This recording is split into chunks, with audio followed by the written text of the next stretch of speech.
10 evident signs that there is an evil person next to you.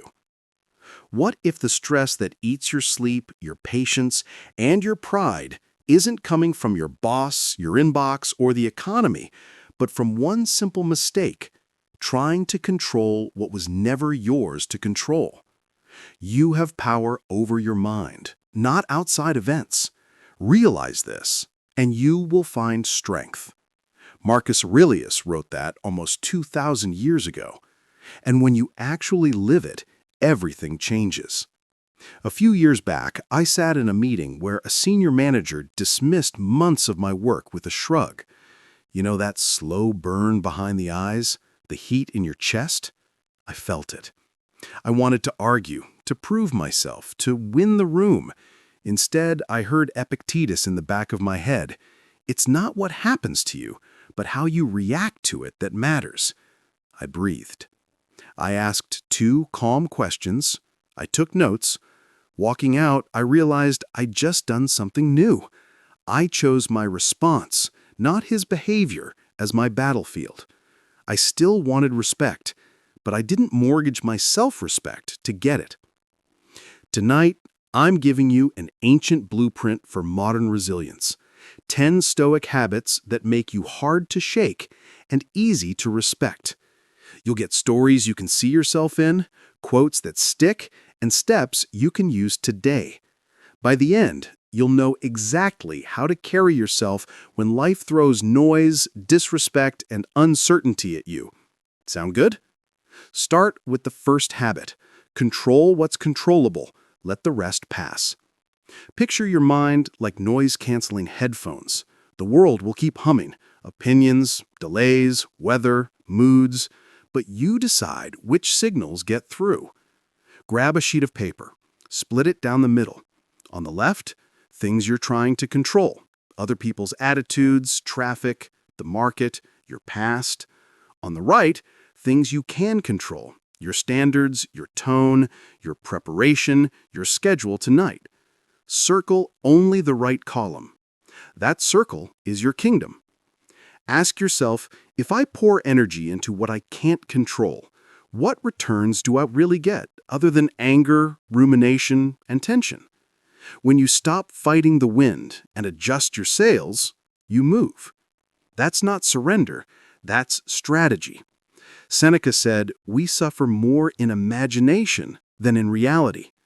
Most of the time, it's not the email, the comment, or the bill that hurts us.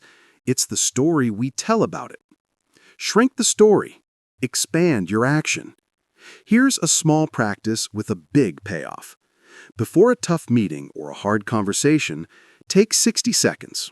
Inhale through your nose for 4, hold for 4, exhale for 6. Then say quietly, control the controllables. Decide your 2 highest standards for the next hour, maybe clarity and calm. Write them on the top of your notes. If the room gets heated, touch that word calm with your finger. Anchor back to it. You'll be amazed how often that one gesture keeps you from saying the thing you'll regret at midnight. But here's the twist. Control is not just about letting go of what you can't steer, it's also about picking up what you've dropped. Most men forget they control their inputs: sleep, food, phone, training. You already know this, but do you live it? Tomorrow morning, don't check your phone for the first 20 minutes. Drink water, move your body, review your top 3 priorities. Ask, what would make today a win even if everything else goes sideways? Then build your day around that. You can't control the chaos. You can script your first hour. Now, remember the meeting I told you about? Here's what happened a week later. I sent a 2-paragraph summary clarifying the goals, the timeline, and what we needed to decide next. No drama, just leadership. The same manager replied with a quick, "Looks good, proceed." Did he change? Maybe a little. Did I? Absolutely. And that's the only lever I know I can always pull. Second habit, turn obstacles into training. Marcus wrote, "The impediment to action advances action. What stands in the way becomes the way." Imagine a traffic jam when you're already late. Most people add anger to delay and call it time management. The Stoic move, use it. Call the client and own the ETA. Cue a quick voice note to your team. Turn on a short audio lesson. Stretch your jaw, your neck, your hands on the steering wheel. Leave the situation better than you found it.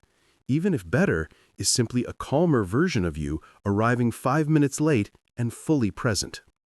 Think of each problem as a gym for your character. Friction isn't a sign you're failing, it's a chance to load the bar. You want more patience? You don't get it from quotes. You get it from lines, traffic, toddlers, and coworkers. You want courage? It's repetition under discomfort. You want clarity? It's reflection after noise. Ask this question when something goes wrong. What skill is this trying to teach me? Then practice that skill in the next 5 minutes. Do this and your worst days become your best training. This next idea alone is worth your time. Courage is not a movie moment. It's micro-bravery done daily. Epictetus again. If you want to improve, be content to be thought foolish and stupid.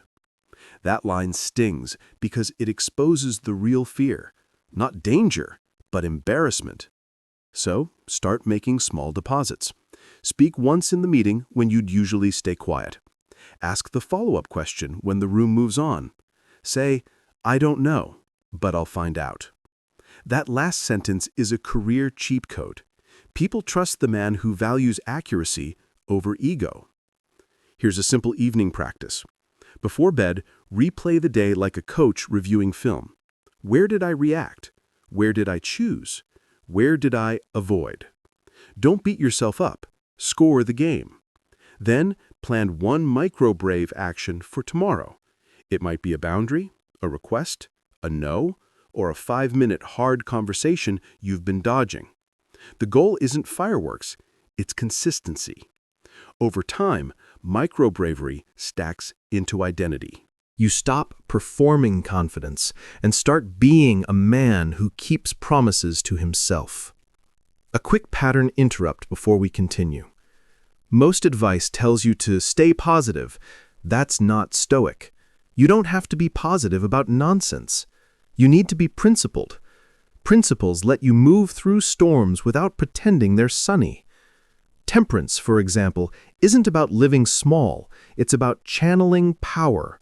Like a dam, it stores the river and turns it into energy.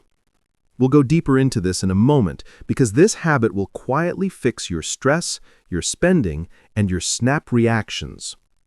If you're finding this valuable, consider subscribing so you don't miss the next life-changing lesson. Around 7% of viewers here are subscribed. If this is helping, join them and help us spread practical Stoicism to men who need it. Back to the path.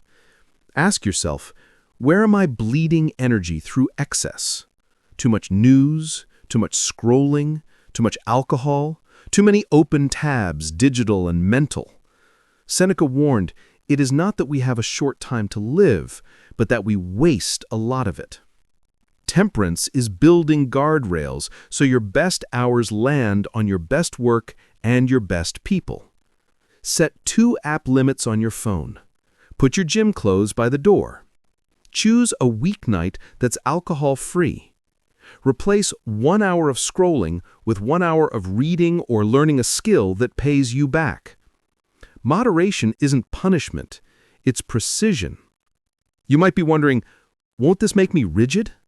No, it makes you reliable to yourself. You're not eliminating joy, you're pruning noise so the fruit grows. And when life punches, you won't reach for a crutch, you'll reach for a standard. That's real freedom. Let's pull the threads together so far.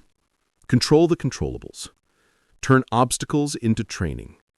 Practice micro-bravery. Tighten your inputs with temperance. If you hold these 4, you become the man in the room who doesn't flinch when things get loud. You don't need to dominate people, you dominate your patterns. Have you tried any of this? Share what landed for you in the comments. Your story might be the line another man needs to hear tonight. In the next part, I'll show you the Stoic habit that changed my life more than any other.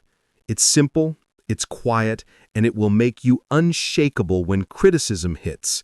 Stick with me, because once you add this, your reaction time slows, your judgment sharpens, and your frustration fades like steam off a mirror.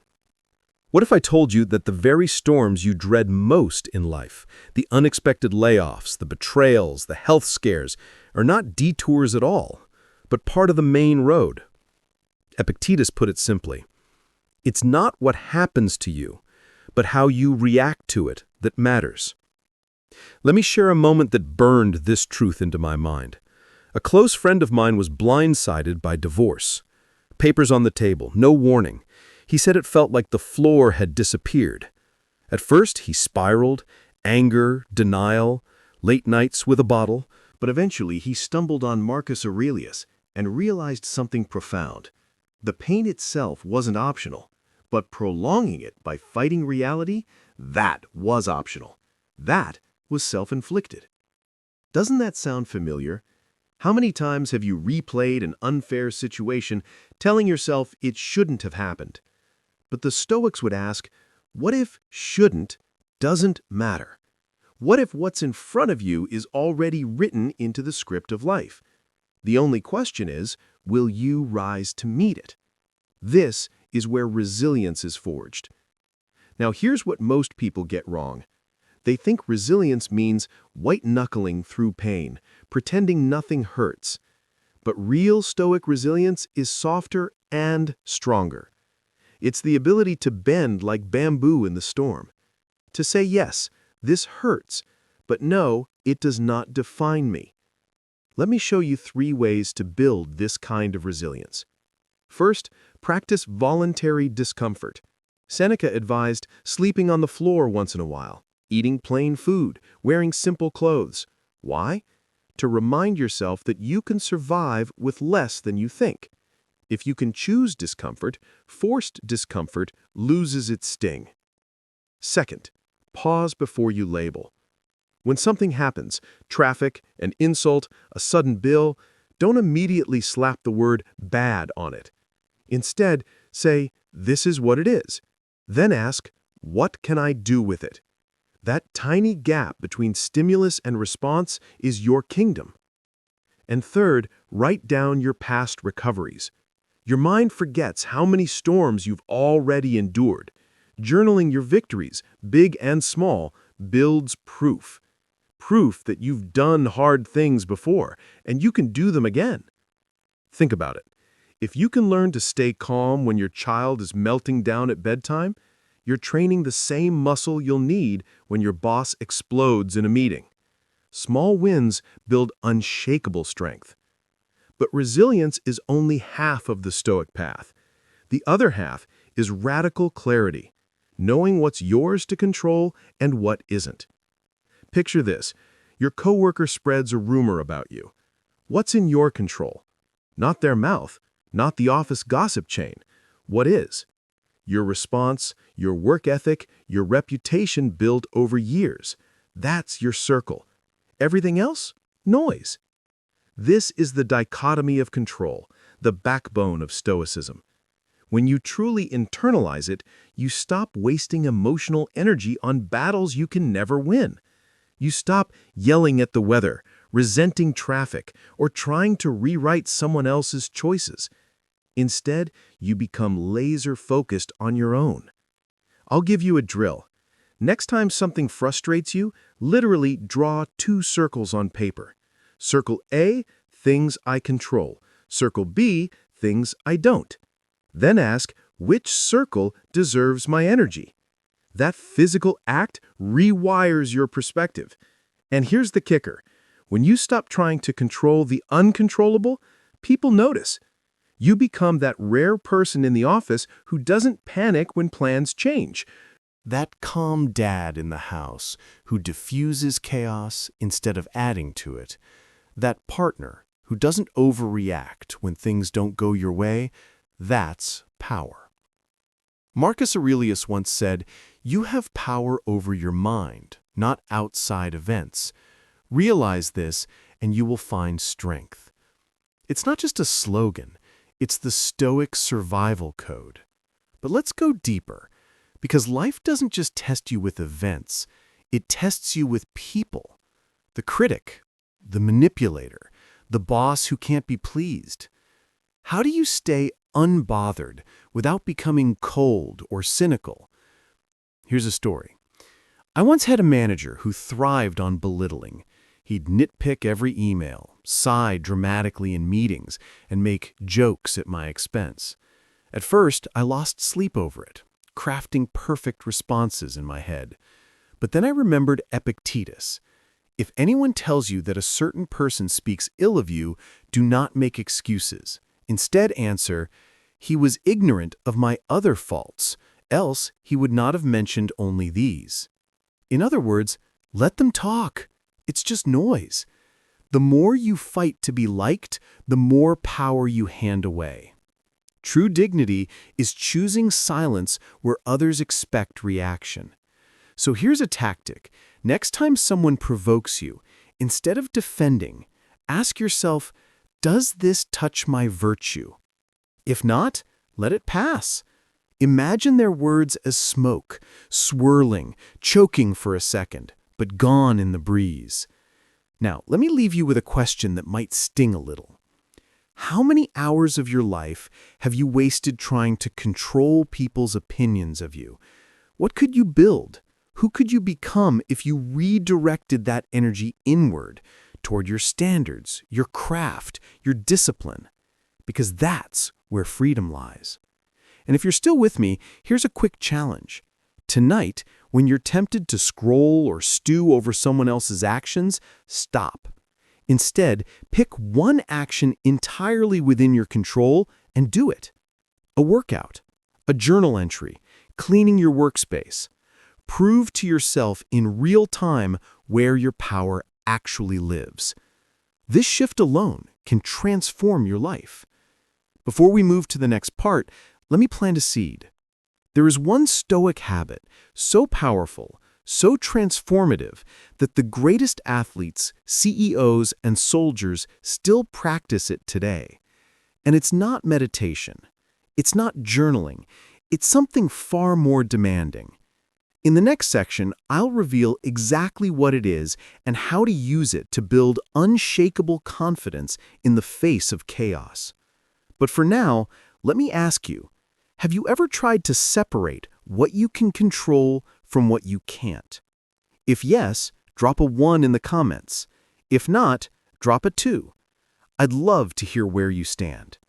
And if this is resonating, consider subscribing, because only 7% of people who watch these videos are subscribed, and I want you to have these tools at your fingertips every single week. Stay with me. The next lesson may be the most important of all. What if the strongest thing you could ever do is nothing? Sounds strange, right? But let me explain. We live in a culture that worships action. Hustle harder, clap back, prove them wrong. But the Stoics knew a different kind of strength, the power of restraint. Seneca wrote, "He who is brave is free." And sometimes bravery looks like holding your tongue, keeping your temper, and staying still while the world tries to drag you into its noise. Think of it like this. When everyone else is sprinting into the fire, the man who pauses, who assesses, who breathes, who waits, he's the one who makes the decisive move. I'll give you a story. A friend of mine once had a colleague try to publicly humiliate him in a meeting. Instead of firing back, he simply asked, "What outcome are you hoping for by saying that?" The room went silent. No insults, no retaliation, just a calm redirect.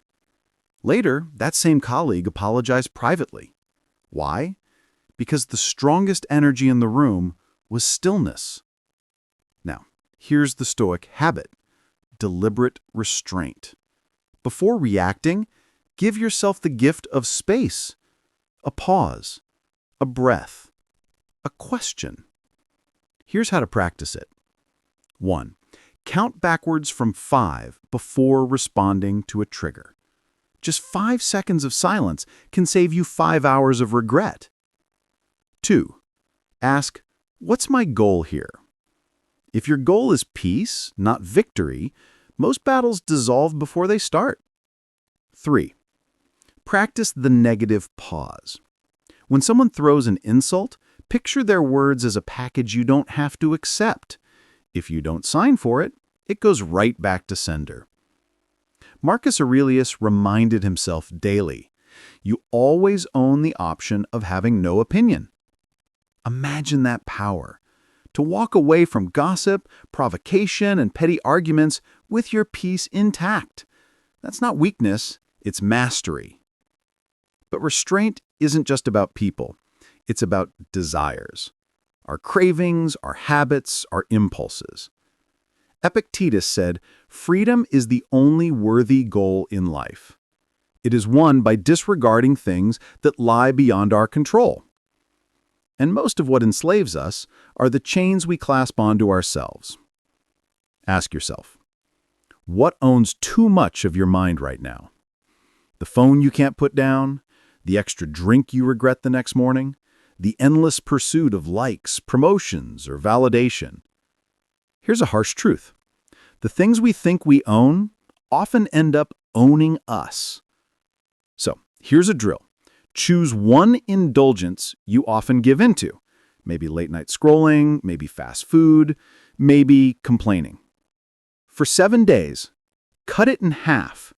Don't quit cold turkey, cut it in half. Watch how quickly your sense of power grows. That little surge of discipline, that's freedom, being reborn. But here's where most people trip. They think Stoicism is about becoming a robot. No joy, no feeling, no fire. That's wrong. Stoicism isn't about killing emotion. It's about mastering it. It's about saying, yes, I feel this anger, but it won't dictate my choices. Or, yes, I feel this fear, but it won't stop my action. The Stoics didn't run from emotions. They rode them like skilled horsemen. They held the reins. So let's shift into the next habit, emotional alchemy, turning negative emotions into fuel. Think about anger. You can let it eat you alive, or you can use it to show you where your boundaries need to be. Think about envy. You can let it poison you, or you can let it point to something you secretly want to pursue. Think about fear. You can let it freeze you, or you can treat it as a signal that growth is waiting just outside your comfort zone. Every negative emotion is a teacher.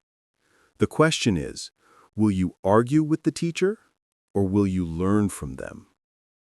Here's a question for you. What emotion tends to hijack you the most? Anger, anxiety, envy, or fear? Write it down. Then write one way you can redirect it. That's emotional alchemy in practice. And here's the twist. The more you practice, the more people will notice. They'll say, why doesn't he get rattled like everyone else? Why is he so calm when the rest of us are losing it? That's when you know you've crossed the line from average to anchored. Let's ground this in a story. Years ago, Admiral James Stockdale, a U.S. Navy officer, was shot down and held as a prisoner of war for over 7 years. He was beaten, starved, and tortured. And yet, he survived with dignity. Later, he credited Stoicism, specifically Epictetus, for his survival. Stockdale practiced a mental discipline, separating what he could control, his attitude, his honor, from what he couldn't, his captors, his suffering. If Stoicism could sustain a man in a prison camp, imagine what it can do in your daily battles. So, here's the payoff. The more you practice restraint, emotional alchemy, and clarity, the less you fear life's chaos. You stop trying to eliminate the storm. You become the man who walks steadily through it. But before we move forward, let me ask, have you ever had someone comment on your calmness? Or have you noticed yourself overreacting when you wish you hadn't? Drop a yes or no in the comments. I want to hear your story. Now, let's tease what's coming, because the next Stoic habit is something the ancients practiced every single night. And modern science now confirms.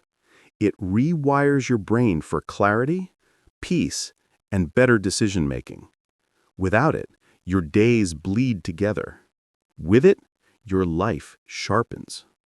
In the next section, I'll reveal exactly what this practice is and how you can use it to build not just emotional control, but wisdom. And if you're finding this valuable, hit that subscribe button. These lessons only reach 7% of viewers, because that's how many are subscribed. Let's raise that number and spread Stoic strength to men who need it most.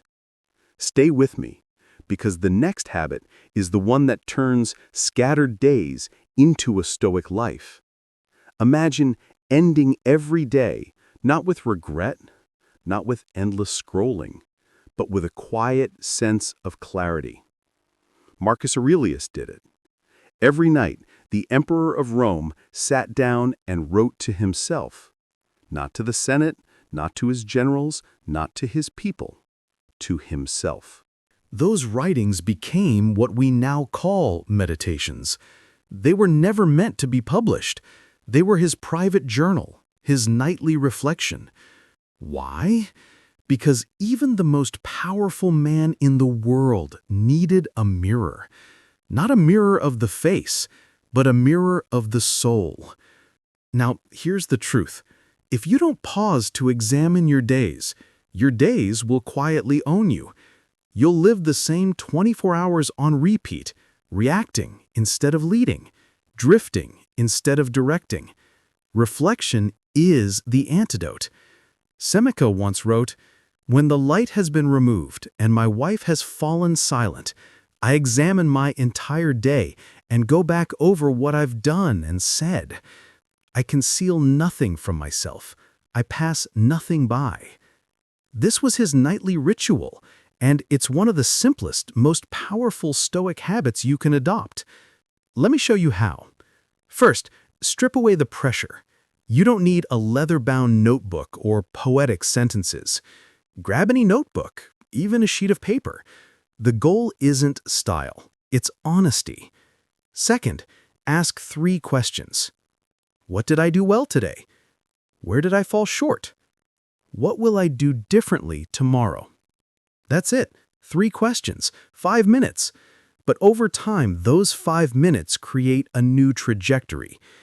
Think of it like a pilot adjusting course.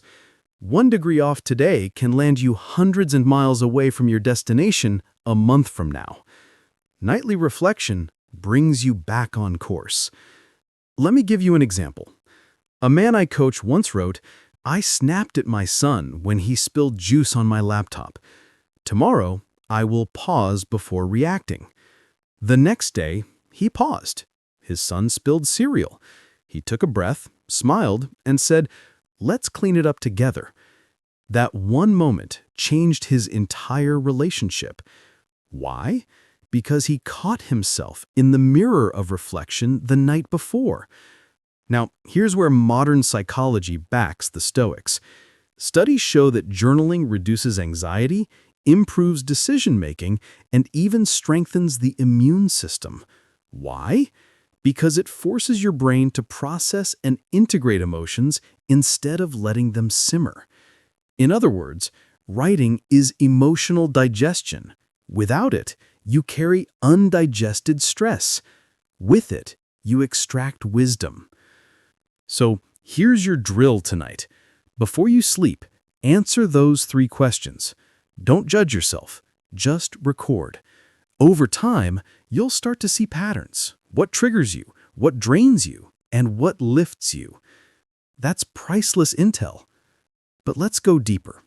Reflection isn't just about correction. It's also about gratitude.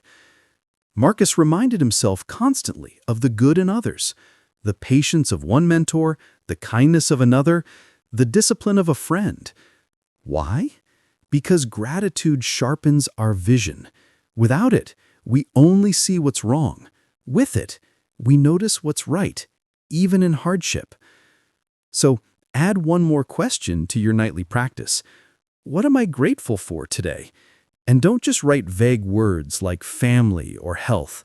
Be specific. I'm grateful for the laugh I shared with my daughter at dinner. I'm grateful for the coworker who covered for me when I was late. Specific gratitude cements itself in memory, and when you collect enough of these, you build an armor of perspective.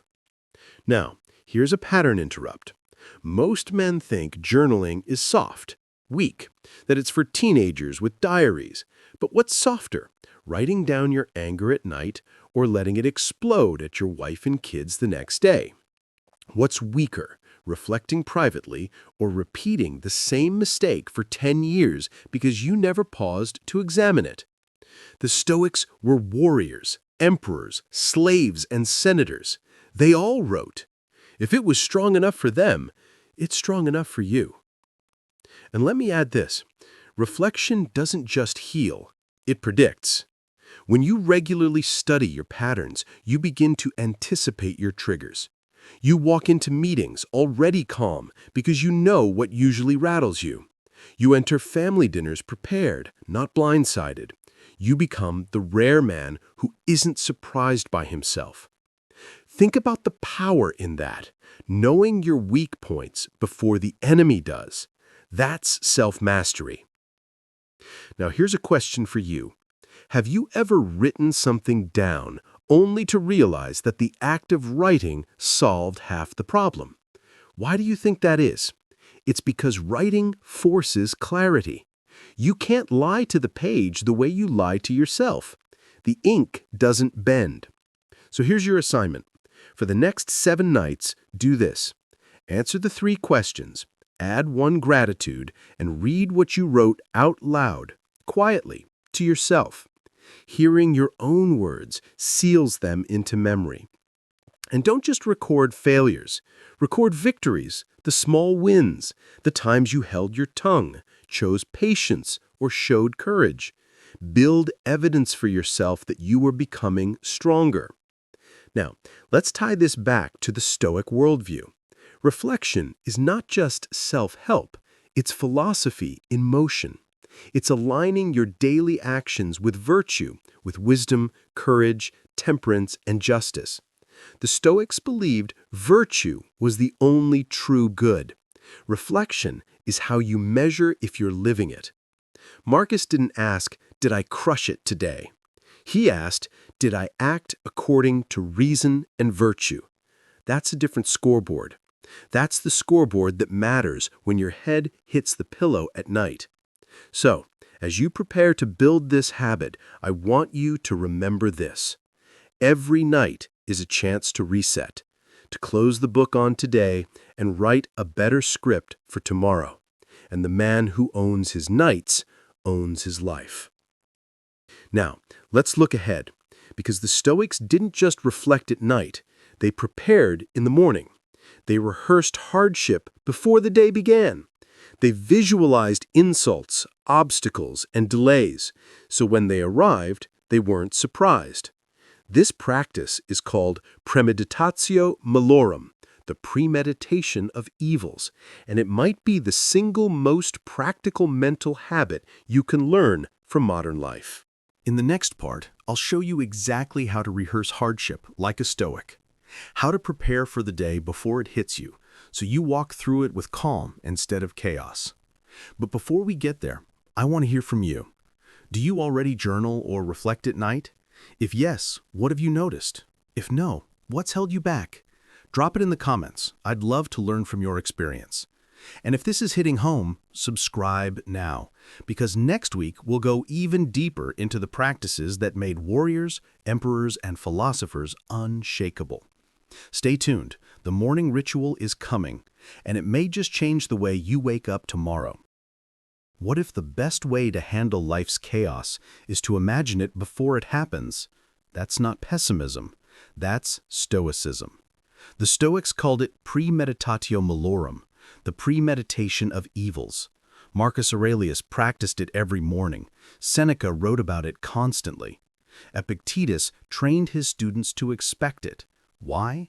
Because reality always contains difficulty. But if you rehearse the difficulty first, you meet it with calm instead of shock. Seneca said it bluntly. The man who has anticipated the coming of troubles takes away their power when they arrive. So let me ask you, when was the last time you were blindsided by something? Maybe a surprise bill, maybe your boss dropping last-minute work on you, maybe your spouse snapping after a long day. Did you feel prepared? Or did you feel caught off guard, powerless? Now imagine starting your day with a mental exercise, walking through the worst that could happen. Not to dwell on it, not to scare yourself, but to rehearse your response. Here's what it looks like. In the morning, as you sip your coffee, say to yourself, today someone may insult me. Traffic may delay me. A client may cancel. My child may throw a tantrum. But none of these are outside the script of life, and none of them touch my ability to act with wisdom, courage, justice, and temperance. This isn't paranoia, it's training. The same way a firefighter rehearses drills before the fire, you rehearse your mind before the day. And here's the payoff. When the insult, delay, or tantrum arrives, you feel a flash of recognition. Ah, yes, I expected you. Suddenly, the situation shrinks. You don't react like a man caught in a storm. You respond like a man who packed an umbrella. Now, let's break this practice down into steps you can use tomorrow morning. Step 1. Visualize the possible challenges of the day ahead. Not catastrophes, just likely bumps. Step 2. Imagine your first reaction, the knee-jerk one. Then imagine your stoic reaction, the one aligned with virtue. Step 3. Commit to practicing that stoic reaction when the test comes. For example, you're heading into a meeting with a difficult coworker. Step 1. Expect interruptions. Step 2. Picture your natural reaction, irritation, sharpness. Step 3. Picture your stoic reaction, listening calmly, choosing patience, refusing to be baited. Then, when the interruption comes, you're not shocked. You're rehearsed.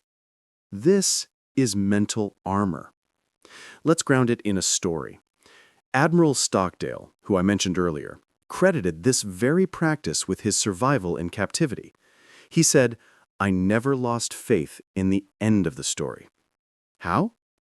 Because he practiced rehearsing hardship. He imagined the worst and accepted it so that reality never broke him. And here's what modern psychology tells us. This Stoic method is identical to what athletes call mental rehearsal. Studies show that athletes who vividly visualize challenges, missed shots, hostile crowds, sudden setbacks, perform better than those who only visualize success. Why? Because when reality matches rehearsal, the brain stays calm. So here's your morning drill. Before you check your phone, before you scroll the news, sit quietly for 2 minutes. Picture one challenge you might face today. Then rehearse your best response. That's it. 2 minutes.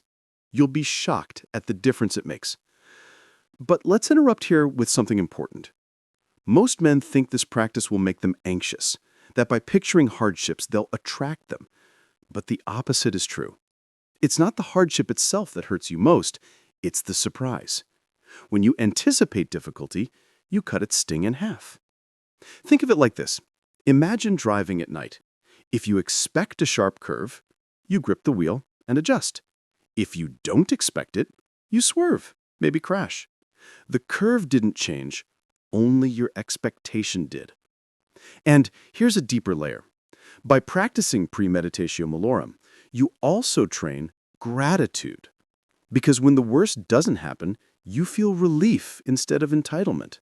If you expect your flight to be delayed and it isn't, you're grateful. If you expect an argument with your spouse and you share laughter instead, you're grateful. The practice lowers entitlement and raises appreciation. That's a hidden Stoic benefit. Now, let me ask you something personal. How often do you wake up already bracing for the day, tense and reactive? What if instead you woke up prepared, not scared, not defensive, but steady, rehearsed, ready? That's the power of this habit. Let me give you another story. A man I worked with hated Mondays. He'd wake up tense, dreading his boss's emails. I suggested premeditatio malorum. On Sunday night, he'd write, "Tomorrow, my boss may criticize me harshly. Tomorrow, traffic may frustrate me. Tomorrow, I may feel exhausted. But I will meet each with calm." At first, he laughed. But after 3 weeks, Mondays no longer crushed him. He expected the sting, and therefore, the sting lost its power. So here's the challenge for you. Tomorrow morning, write down 3 possible obstacles. Then write your Stoic response to each. Keep it in your pocket. When the test comes, pull it out. That little card becomes your shield. And remember, the Stoics didn't practice this to avoid pain. They practiced it to sharpen virtue, to prove to themselves that no external event could touch their inner fortress. Marcus Aurelius wrote, "When you wake up in the morning, tell yourself, the people I deal with today will be meddling, ungrateful, arrogant, dishonest, jealous, and surly. They are like this because they don't know good from evil, but I have seen the beauty of good and the ugliness of evil, and I will not let their actions harm me." Imagine starting your day with that mindset. Nothing could shake you. So here's the teaser. If reflection at night and rehearsal in the morning are the bookends of a Stoic life, what about the middle of the day? How do you hold steady when the storm is right in front of you, when the meeting explodes, the argument erupts, the frustration spikes? That's where the next Stoic practice comes in.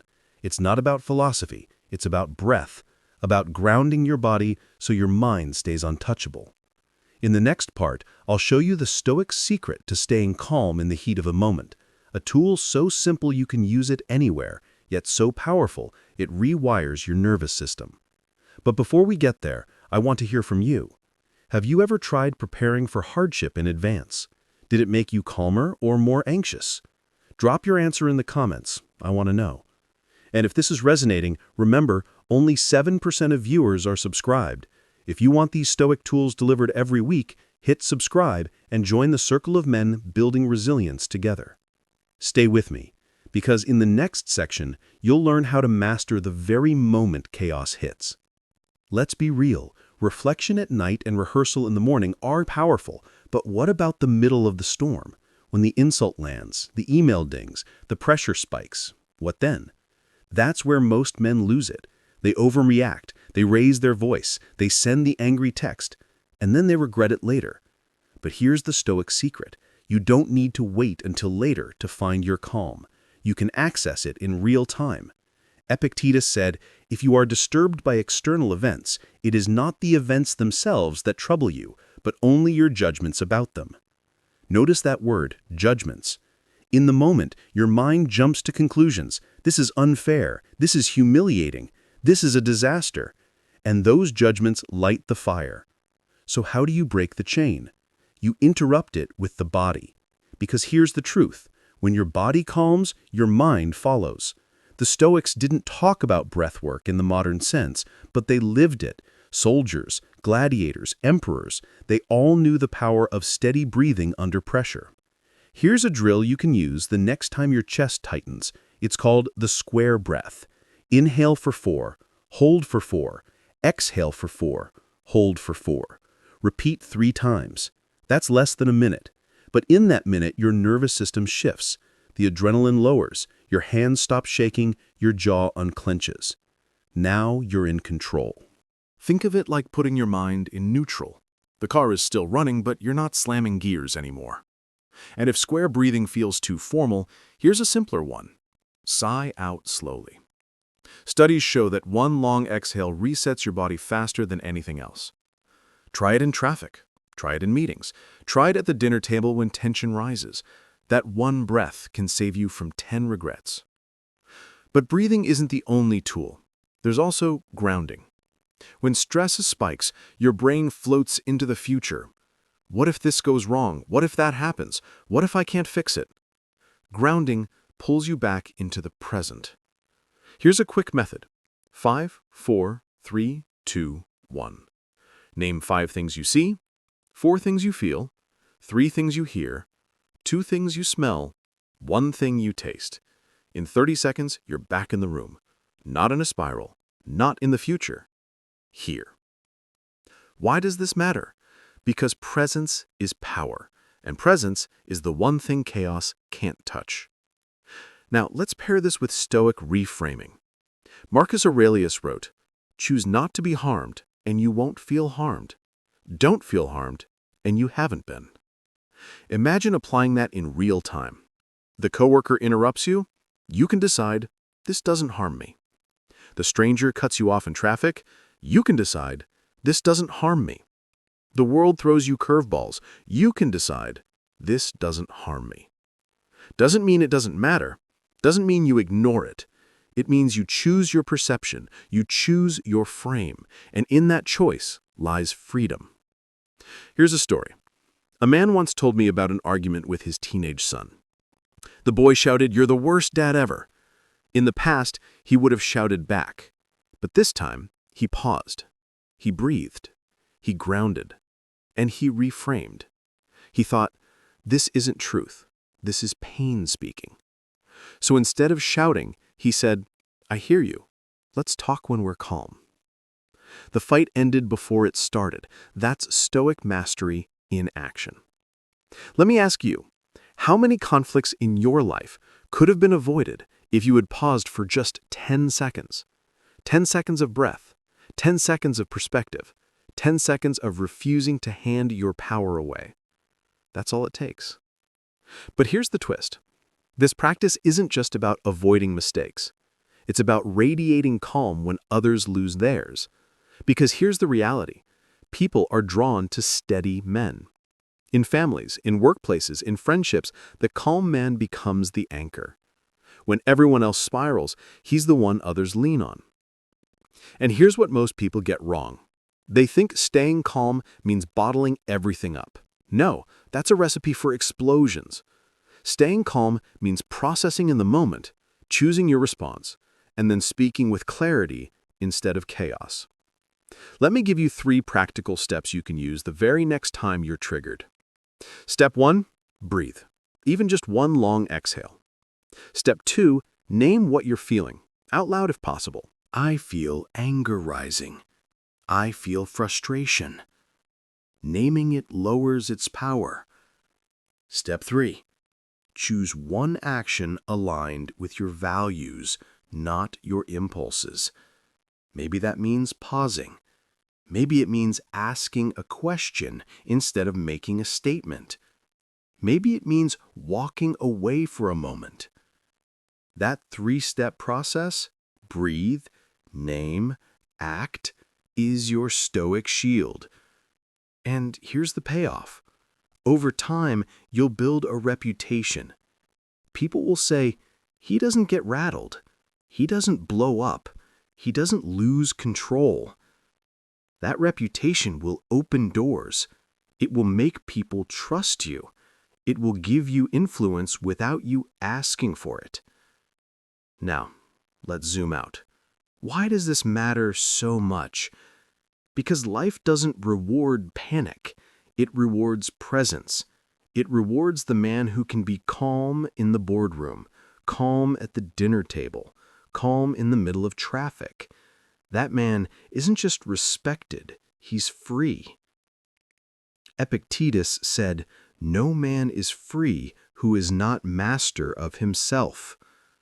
Breathing, grounding, reframing, these are the daily tools of self-mastery. They turn ordinary men into anchors.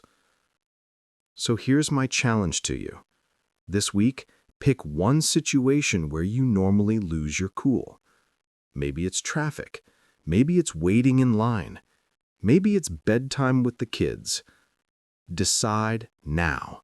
That's your training ground. And when the frustration comes, practice the shield.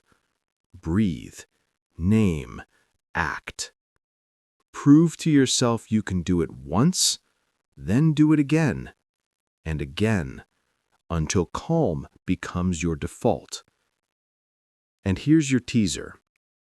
We've talked about nights, mornings, and moments, but there's one more Stoic practice that ties it all together. It's about seeing life not as endless noise, but as a short, fragile gift. A gift you can lose at any time. It's the practice the Stoics used to stay humble, grateful, and urgent all at once. And I promise you, it's the one habit that will change the way you see every single day. In the next section, we'll dive into memento mori, the meditation on mortality, not to make you fearful, but to make you free. But before we move there, I want to hear from you. What's your hardest trigger? Where do you most often lose your calm? Share it in the comments. And if this lesson helped, subscribe now, because only 7% of viewers are subscribed, and this channel is built for men like you, men who want to master themselves. Stay tuned. The most powerful Stoic secret is about to be revealed. If you really knew today could be your last, would you waste it on petty arguments, on scrolling endlessly, on trying to impress people who don't even think about you when they go to sleep? Or would you use it to love fiercely, to live with integrity, to do the work that matters? This is the gift of memento mori. It burns away the trivial and sharpens the essential. Here's a story. A man I knew spent years grinding at a job he hated. He kept saying, "Someday I'll quit. Someday I'll start that business. Someday I'll spend more time with my kids." Then one of his closest friends died unexpectedly in his 40s. That shock jolted him awake. He realized someday isn't on the calendar. It doesn't exist. Only today does. Within months, he quit, launched his own business, and restructured his life around family. And he told me, "It shouldn't have taken my friend's death to wake me up." The Stoics tried to avoid that regret by practicing memento mori daily. They reminded themselves that time is short, so they could live fully, not fearfully. Seneca said, "It is not that we have a short time to live, but that we waste much of it." How much of your time slips through the cracks each day? Be honest. Hours lost to worry, distraction, resentment. What if those hours were your last? Would they be worthy of your final day? Here's a drill. Tonight, before bed, ask yourself, if I didn't wake up tomorrow, would I be satisfied with how I spent today? If the answer is no, don't feel guilty. Feel grateful, because tomorrow you have a chance to change it. And here's another exercise. Carry a token of mortality. Some Stoics carried a ring, others a coin. You can set a reminder on your phone. You could leave life right now. Each time it pops up, let it sharpen you. But here's the twist. Most people hear memento mori and think it's about rushing, cramming life with bucket lists. That's not Stoicism. The Stoics weren't adrenaline junkies. They were presence junkies. For them, remembering death wasn't about skydiving or buying sports cars. It was about showing up fully to what's already in front of you. Marcus wasn't saying you could die tomorrow, so book a vacation. He was saying you could die tomorrow, so forgive today. So speak kindly today. So write the page today. So live in alignment today. That's a different kind of urgency, not frantic, but focused. Now, let's pair memento mori with gratitude, because death awareness without gratitude becomes despair. Gratitude is what turns mortality into motivation. So here's your practice. When you wake up, say to yourself, I am lucky to have this day. Many did not wake up. That one sentence changes everything. It reframes the traffic jam from an outrage to a privilege. It reframes your child's noise from annoyance to proof that they're alive. It reframes the pile of work on your desk from a burden to evidence that you still have a role to play. Let me ask you, how would you treat the people in your life if you knew this was the last time you'd see them? Would you argue over dishes? Or would you hug tighter, listen deeper, love more openly? Memento mori isn't just philosophy, it's relationship repair. It forces you to ask, if this moment were the last, would I be proud of how I handled it? And here's where modern psychology agrees with the Stoics. Studies show that mortality awareness can increase appreciation, deepen purpose, and even reduce materialism. When people remember death, they crave less status and more meaning, less noise, more essence. So let's make this practical. Here are 3 habits you can adopt right now. Daily reminder. Write, you could leave life right now, on a sticky note where you'll see it. Evening reflection. Ask, did I live this day as if it mattered? Moment check. When tempted to argue, overwork, or drift, pause and ask, if this were my last hour, is this how I'd want to spend it? Simple, but game-changing. And let's not forget, memento mori isn't just about dying well, it's about living well. Marcus Aurelius didn't write about death to depress himself.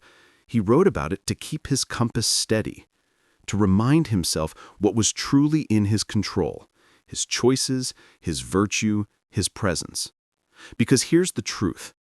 Death is not the enemy. Wasted life is. So here's the challenge. For the next 7 days, practice one small act of presence each day as if it were your last. Sit with your coffee instead of rushing. Look your child in the eye when they tell you a story. Call the friend you've been putting off. Write the words you've been postponing. Live them now. And remember, every last day mindset isn't about fearing the end. It's about elevating the middle. Now, let's open a loop. Because if mortality makes life urgent, there's another Stoic principle that makes life meaningful. The Stoics didn't just ask, what if today were my last? They asked, what if today were my chance to serve? In the next section, we'll explore Stoic justice, not in the legal sense, but in the personal sense. The art of living not just for yourself, but for others. The practice that makes your life matter beyond your own skin. But before we go there, let me hear from you. How do you feel when you think about mortality? Does it scare you or does it sharpen you? Drop your thoughts in the comments. And if you're still with me, hit that subscribe button. Because only 7% of viewers are subscribed, and we're building a brotherhood here. Men who refuse to drift through life. Men who live each day like it matters.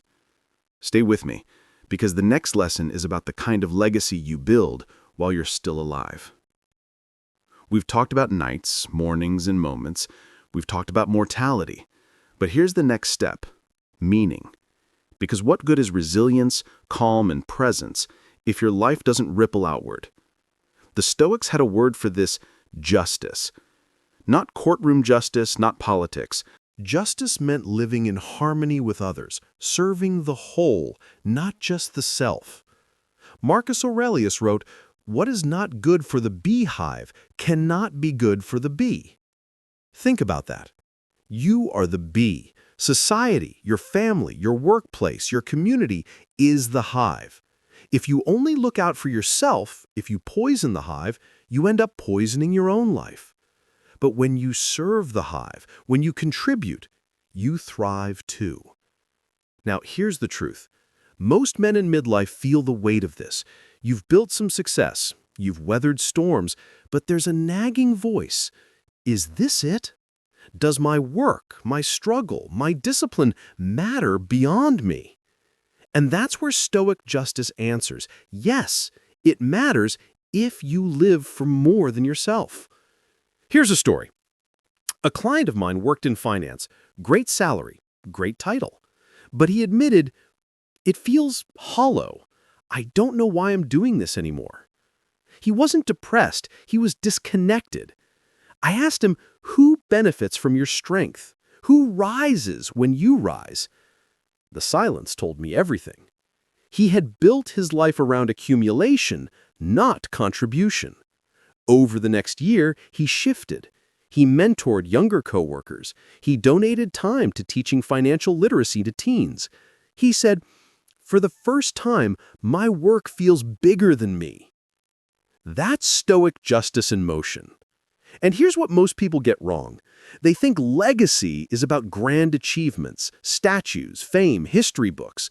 But Stoic legacy is smaller, humbler, deeper. It's about the lives you touch, the children who watch your example, the co-workers who trust your steadiness, the spouse who feels safe in your presence. Epictetus said, don't explain your philosophy, embody it. That's legacy, not talking, living. So let's get practical. How do you practice Stoic justice in daily life? First, ask, who depends on me showing up strong today? Maybe it's your family. Maybe it's your team. Maybe it's just the stranger you'll meet in traffic. Justice means remembering you're not an island. Every action ripples. Second, practice fairness, not perfection. Fairness. Seneca said, wherever there is a human being, there is an opportunity for kindness. That means treating people as ends, not tools.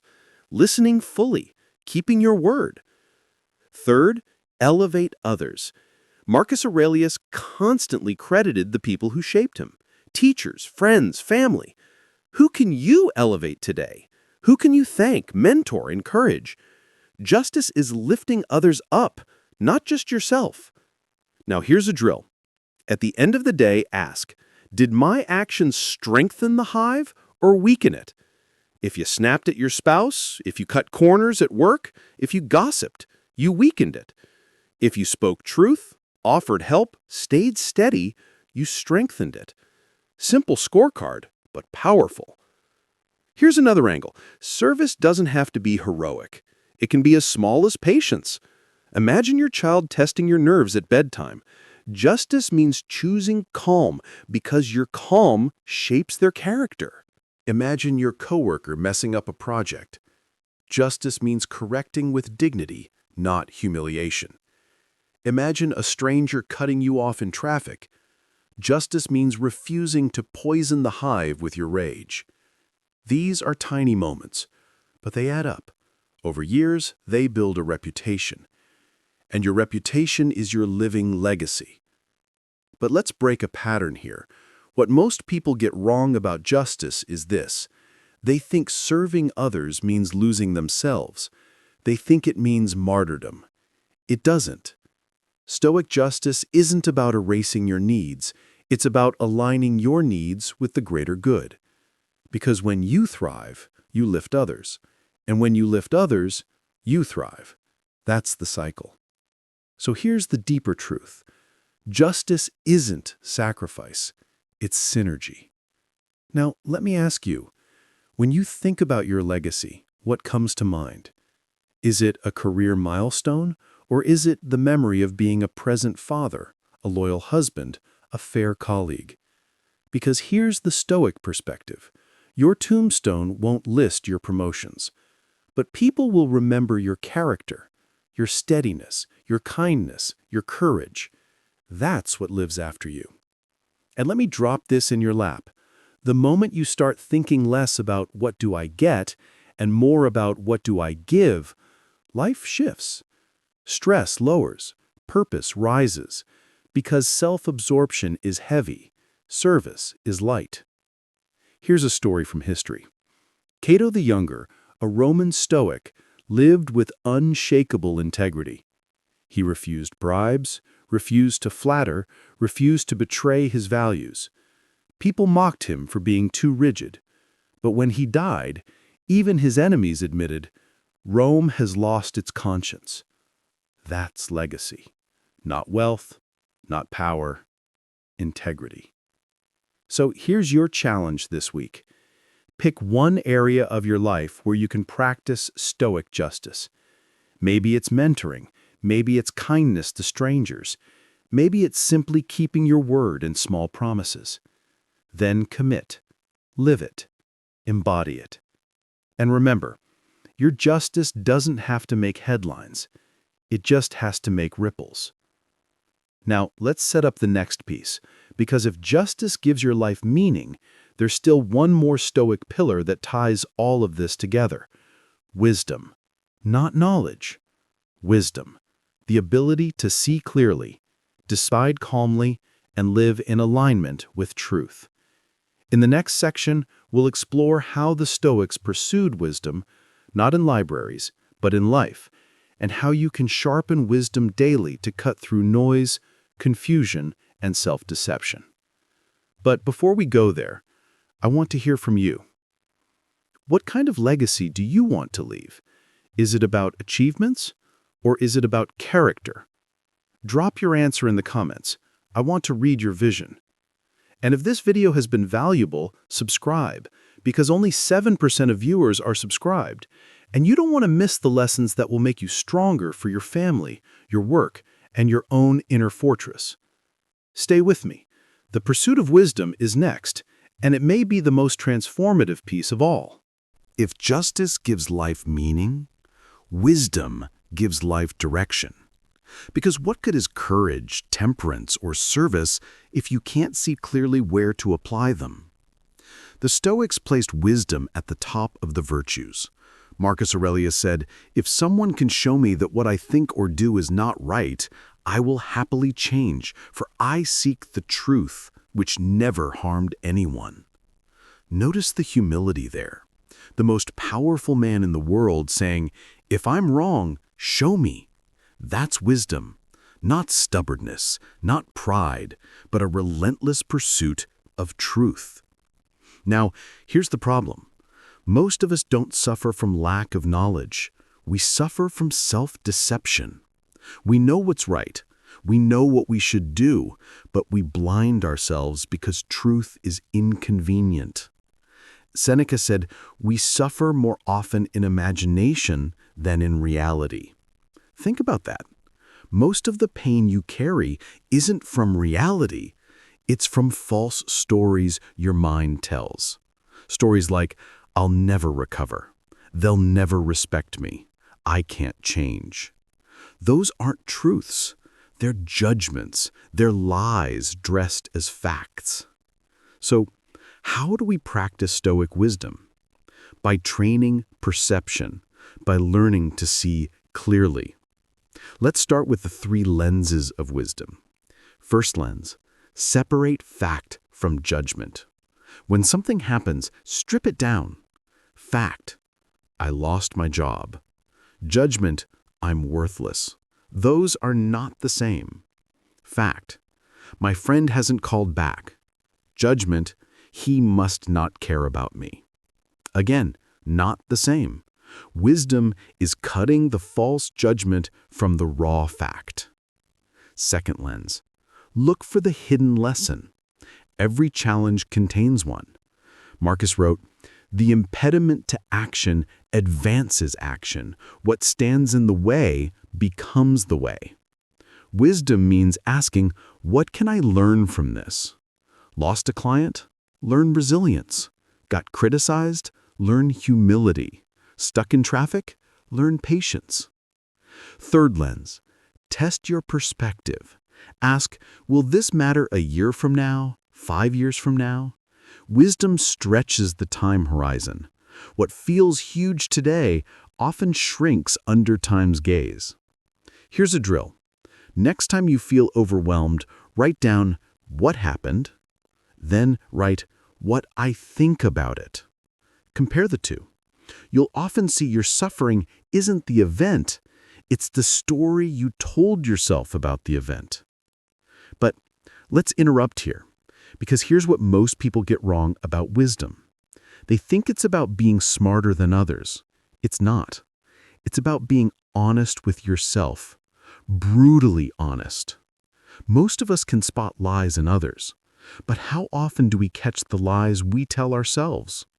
That's why Marcus Aurelius journaled every night, why Epictetus grilled his students with tough questions, why Seneca wrote letters of self-examination. Wisdom isn't just knowing, it's questioning.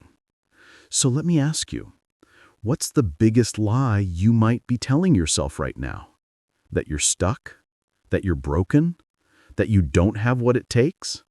What if that's not truth, but just judgment? Here's another story. A man I worked with kept saying, "I can't control my temper." That was his script. But when we dug deeper, we realized he had controlled it. At work, with his boss, in front of strangers. His lie was "I can't." The truth was, "I won't when I'm at home." Once he faced that, he changed. That's wisdom. Now, let's bring in modern science. Cognitive behavioral therapy, the most proven form of therapy, was directly inspired by Stoicism. Its core practice? Catching distorted thoughts and challenging them. In other words, separating fact from judgment, just like Epictetus taught. So here's your drill. This week, catch one distorted thought each day. Write it down, then rewrite it. Example: I'm terrible at this job. Rewrite: I made a mistake today, but I can improve. Example: she disrespects me on purpose. Rewrite: I can't know her motives, but I control my response. Do that for a week, and you'll feel lighter, because you'll be living closer to reality, not trapped in your imagination. And here's the deeper layer. Wisdom isn't just about perception. It's about aligning with nature, with reality as it is. The Stoics believed nature is rational, orderly, bigger than us. Wisdom means living in harmony with that order, not fighting it. Marcus put it this way: always think of the universe as one living organism, with a single substance and a single soul, and how everything turns to one purpose. What does that mean for you? It means stop fighting what is. Stop demanding the world bend to your will. Align your will with reality, and suddenly life feels less like a battle and more like a flow. Imagine surfing. The waves don't care what you want. They rise and fall on their own. You can scream at them, fight them, resist them, or you can learn to ride them. That's wisdom. Not changing the waves, changing your stance. So here's your challenge. Each time you feel resistance this week, ask, am I fighting reality or flowing with it? Then adjust. That single question can shift your life. Now, let's set up the final part, because wisdom ties all the virtues together, but it's not the end of the Stoic path. The end is integration, pulling everything we've discussed, resilience, reflection, rehearsal, calm, mortality, justice, wisdom, into a single way of living. In the last section, we'll synthesize it all. I'll give you a step-by-step Stoic action plan you can start today. A plan that doesn't just give you theory, but a daily rhythm of practice. But before we move there, let me ask you, which lens of wisdom do you need most right now? Separating fact from judgment? Finding hidden lessons? Or stretching your perspective with time? Drop a 1, 2, or 3 in the comments. I'd love to see where you stand. And if you're still here, subscribe. Because this is just one piece of a larger Stoic journey, and I want you with us every step. Stay with me. The conclusion is next. and it may just change the way you live every single day. We've walked through resilience, reflection, restraint, emotional alchemy, morning rehearsal, grounding, mortality, justice, and wisdom. But now comes the most important step, integration. Because wisdom without practice is just theory, and theory doesn't change your life. Action does. So let's put it all together into a Stoic daily plan, a rhythm you can actually live. Morning, prepare the mind. Before you check your phone, before you scroll, practice premeditatio malorum. Picture the day ahead. Expect insults, delays, frustrations. Then decide your response. I will meet impatience with patience. I will meet insult with calm. I will meet delay with acceptance. This takes 2 minutes, but it sets the frame for the whole day. Then, carry gratitude. Remind yourself, I am lucky to wake up. Many did not. Let that simple thought shape your morning. Suddenly, the spilled coffee isn't a tragedy, it's proof you have a day to live. Midday, hold steady. When the storm hits, traffic, conflict, pressure, practice the Stoic shield. Breathe. Name what you feel. Choose one action aligned with virtue. This keeps you grounded. Pair this with reframing. Instead of, why me, ask, what lesson is here? Instead of, this ruins everything, ask, how can this become the way forward? Marcus said it best, the impediment to action advances action. What stands in the way becomes the way. Evening, reflect and reset. When the day ends, don't drift into bed with chaos. Take 5 minutes for reflection. Ask yourself, what did I do well today? Where did I fall short? What will I do differently tomorrow? Then add gratitude. One specific thing you're thankful for. This closes the loop. It prevents wasted days from becoming wasted weeks, wasted years. Weekly, deepen the practice. Once a week, take a longer pause. Journal your patterns. Where do you lose your temper most? Where do you feel strongest? Where are you still lying to yourself? Then decide one small adjustment for the week ahead. Wisdom isn't built in leaps. It's built in steady, honest steps. Lifetime. Remember mortality. Carry memento mori with you, not to scare yourself, but to sharpen yourself. Death awareness burns away the trivial. It reminds you to forgive faster, love deeper, live truer. Marcus said, do not act as if you were going to live 10,000 years. Death hangs over you. While you live, while it is in your power, be good. That's the Stoic action plan. Morning rehearsal, midday presence, evening reflection, lifelong gratitude, and service. Now let's step back and see the bigger picture. Why does all this matter? Because modern life is designed to distract you, to fragment you, to make you reactive. Social media, news, office politics, family stress. Without a system, you drift. The Stoics gave us a system, a way of living that doesn't depend on external chaos, but on internal order. And here's the truth. You don't have to be perfect. The Stoics weren't. Marcus Aurelius struggled with anger. Seneca struggled with wealth. Epictetus struggled with the scars of slavery. They weren't flawless. They were practicing. And that's all you need to do. Practice. Each time you reflect, you practice. Each time you breathe instead of react, you practice. Each time you remind yourself, this could be my last day, you practice. Over time, practice becomes habit. Habit becomes character.